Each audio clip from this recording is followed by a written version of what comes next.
Olá, muito boa tarde. 26 de julho é o Dia Mundial dos Avós e, por iniciativa do Papa Francisco, domingo seguinte é o 4º Dia Mundial dos Avós e dos Idosos. Hoje contamos connosco com uma avó, Isabel Figueiredo, que é diretora do Secretariado Nacional das Comunicações Sociais e vai apresentar daqui a pouco os projetos para os próximos meses.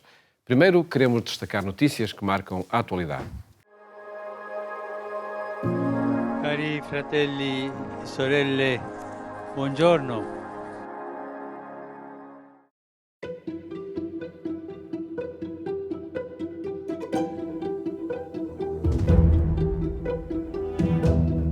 Com a edição de Paris 2024 prestes a começar, o Papa deixa um convite a todos: fazer dos Jogos Olímpicos uma oportunidade de paz, seguindo a antiga tradição da trégua.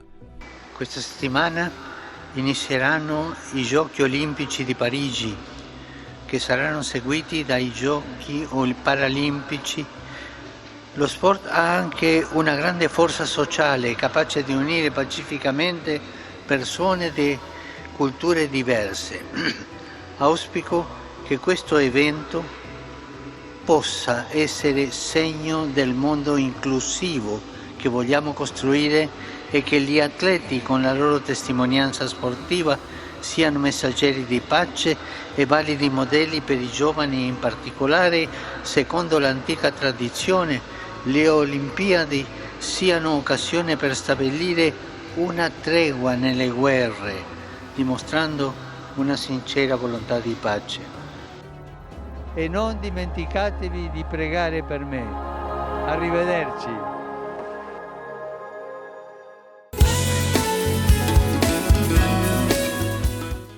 O significado ético deve estar na base dos valores digitais com que a máquina escolhe. A afirmação é do padre Paolo Benanti em entrevista à agência Eclésia. É professor de Ética da Tecnologia na Universidade Pontifícia Gregoriana, que integra o órgão consultivo das Nações Unidas sobre a Inteligência Artificial. Em declarações à agência Eclésia, sublinha a necessidade de uma reflexão ética prévia à tomada de decisão pela macchina. Il tema è che chiaramente una riflessione etica richiede tempo, mentre la tecnologia va molto veloce. Purtuttavia il tempo che noi impegniamo per fare questo sviluppo di pensiero è un tempo che poi garantisce una solidità a questi guardrail, cioè non è tempo perso, non è rimanere indietro, è semplicemente cercare di comprendere il significato umano, il significato etico e quali sono i valori morali in gioco che devono accompagnare quei valori numerici su quali sceglie la macchina.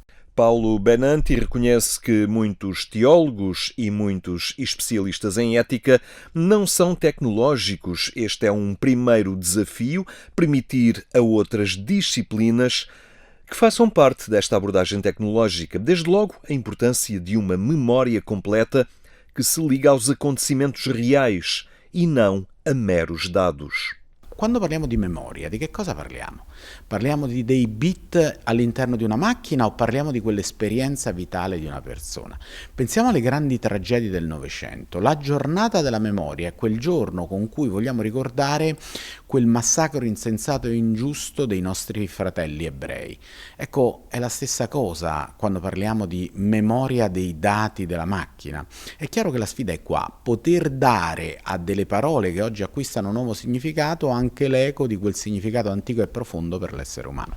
Este especialista em inteligência artificial reconhece a missão civil do jornalismo, uma missão ao serviço da verdade, da luz, que deve sustentar aquele substrato sobre o qual se edifica a democracia, para que os cidadãos estejam em condição de decidir o melhor.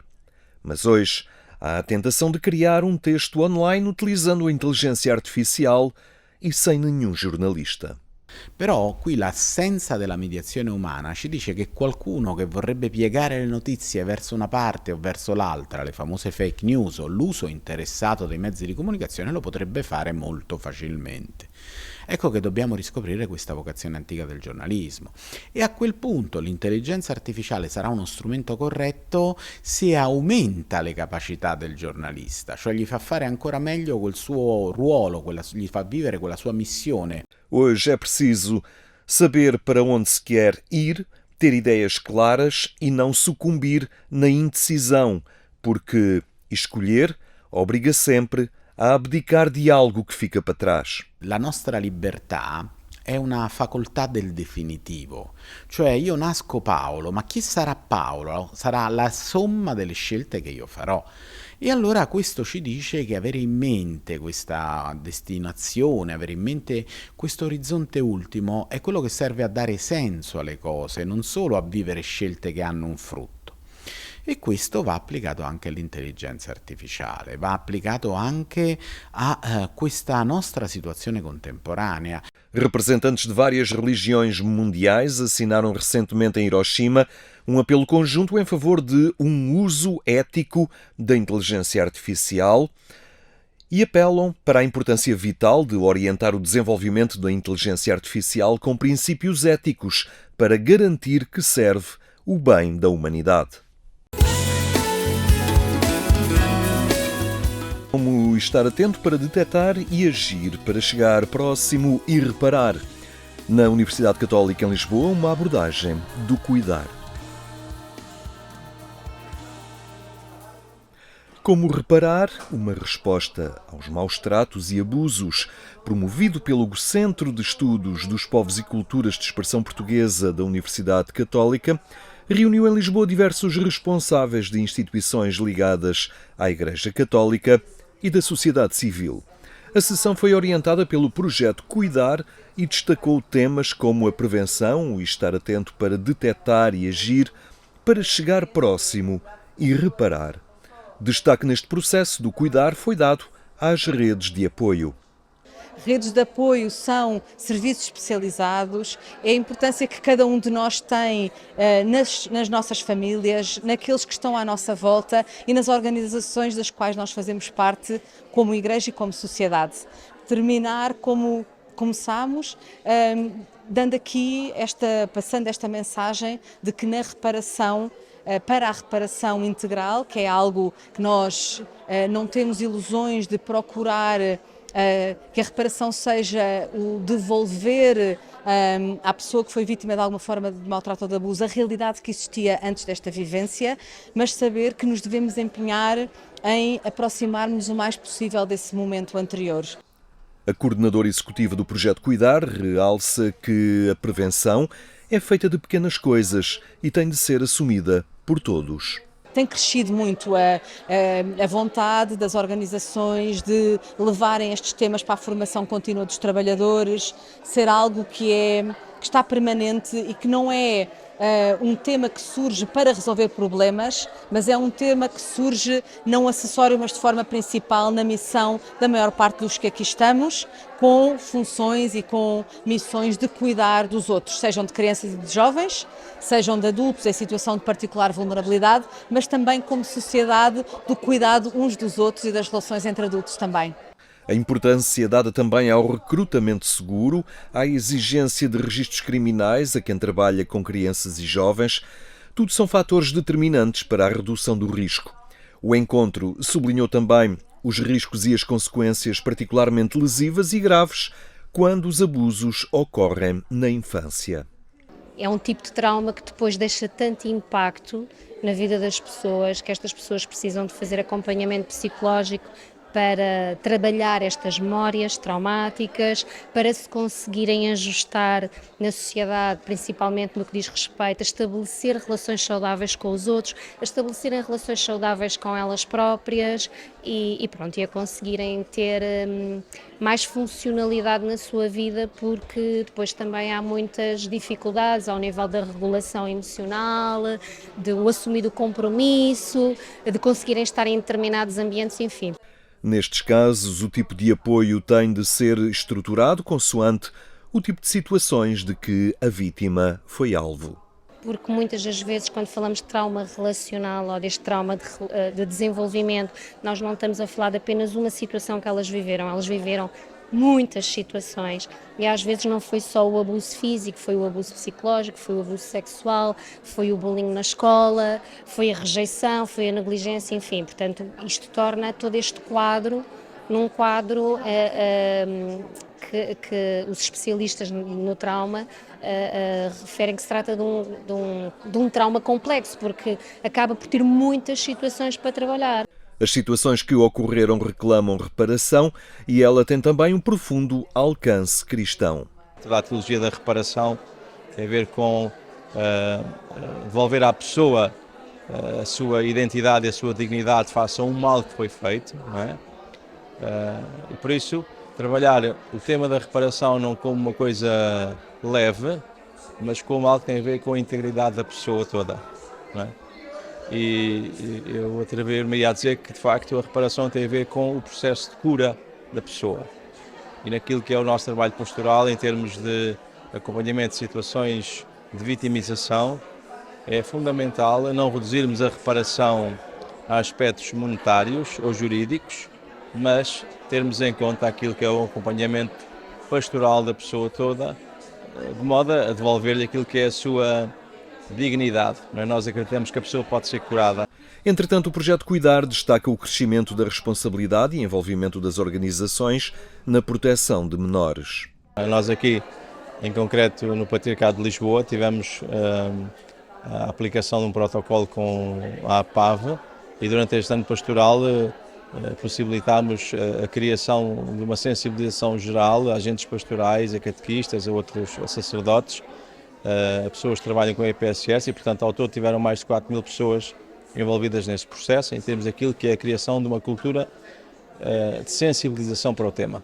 Este encontro insere-se num conjunto de medidas de sensibilização e de boas práticas que têm sido trabalhadas junto das instituições da Igreja Católica e também da sociedade civil que se mostra interessadas. Acompanhe estas e outras notícias em agência.eclesia.pt. Falamos agora com Isabel Figueiredo, diretora do Secretariado Nacional das Comunicações Sociais. Cumprimento, muito boa tarde.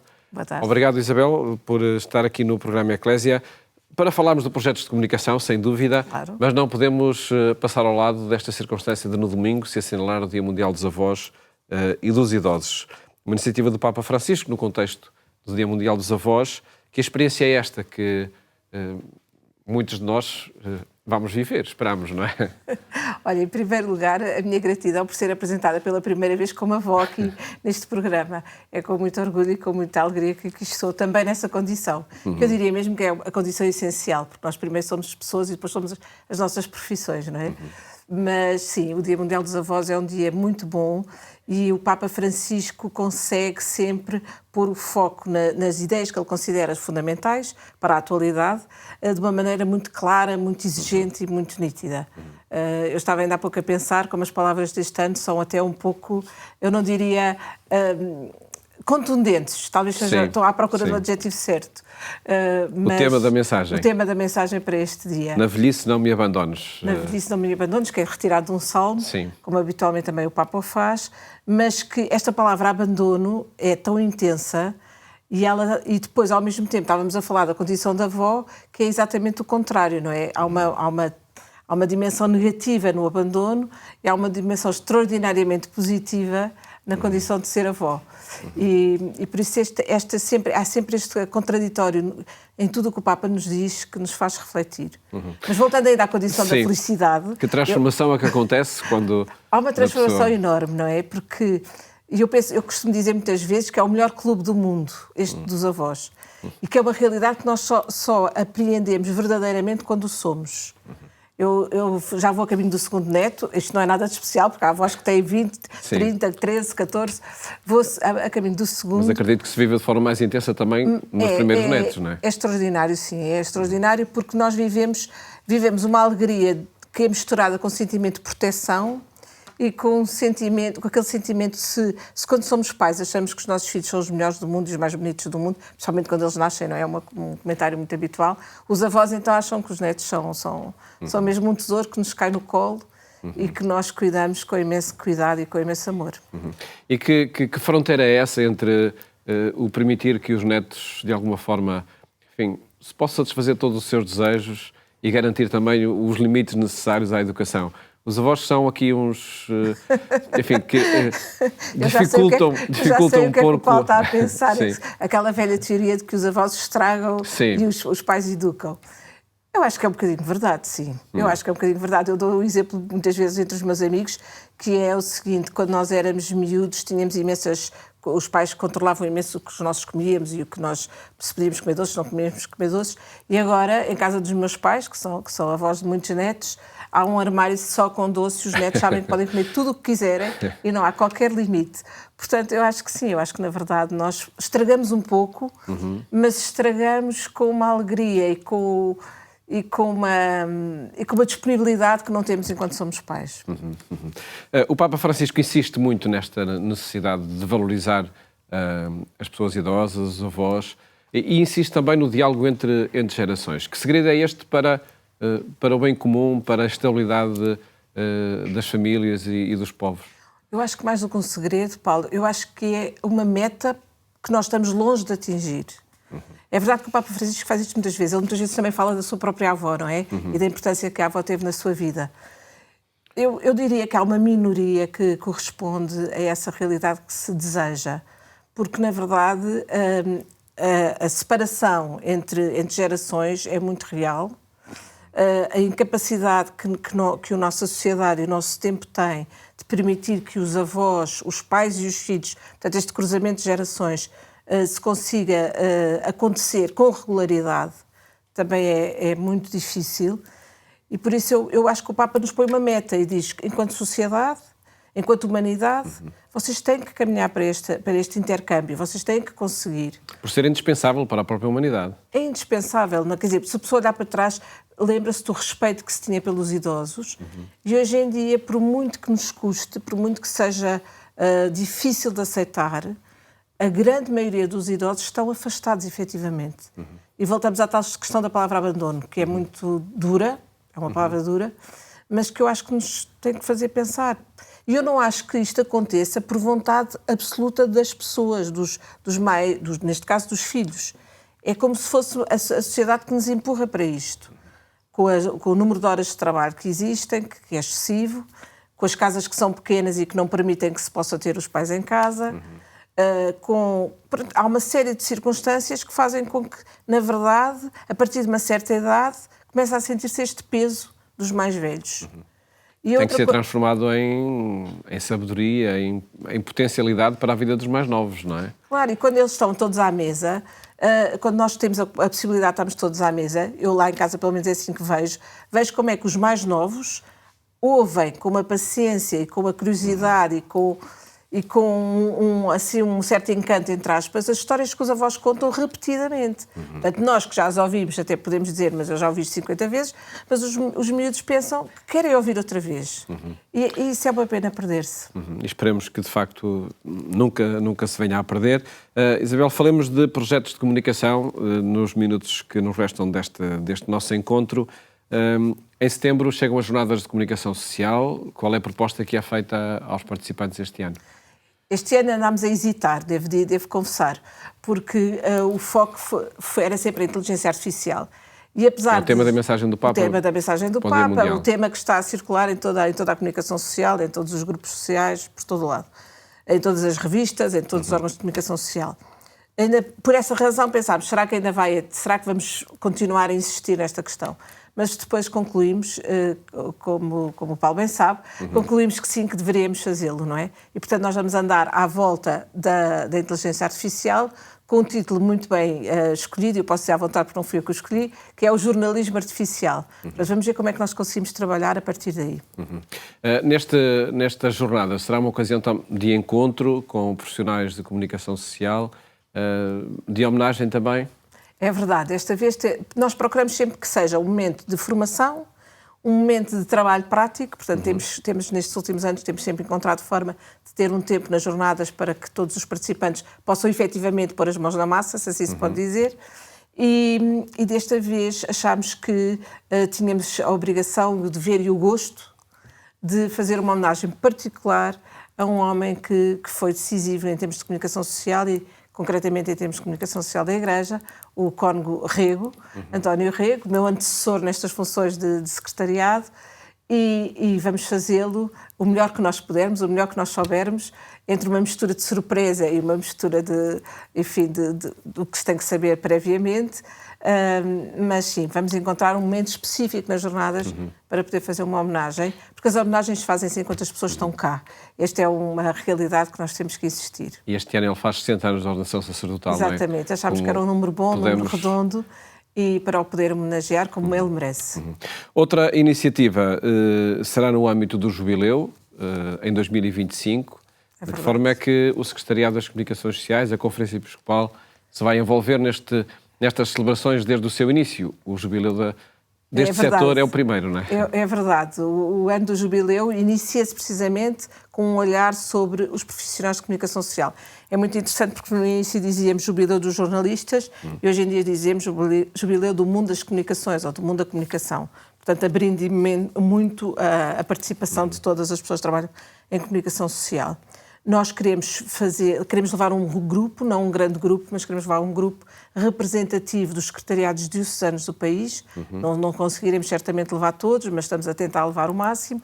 E queremos que aqueles dias permitam uma participação efetiva nas propostas que Roma tem para dar, que o Jubileu tem para dar a todos, e também um momento que seja português, no bom sentido da palavra, não é?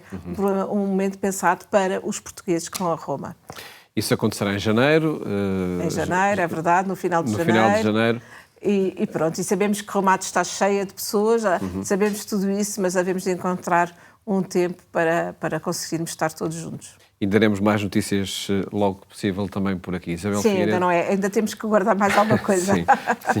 sim. Agradeço, Isabel Figueiredo, ter estado aqui no programa Eclésia, neste contexto do Dia Mundial dos Avós e dos Idosos e também dos projetos de comunicação. Muito obrigado. Muito obrigada.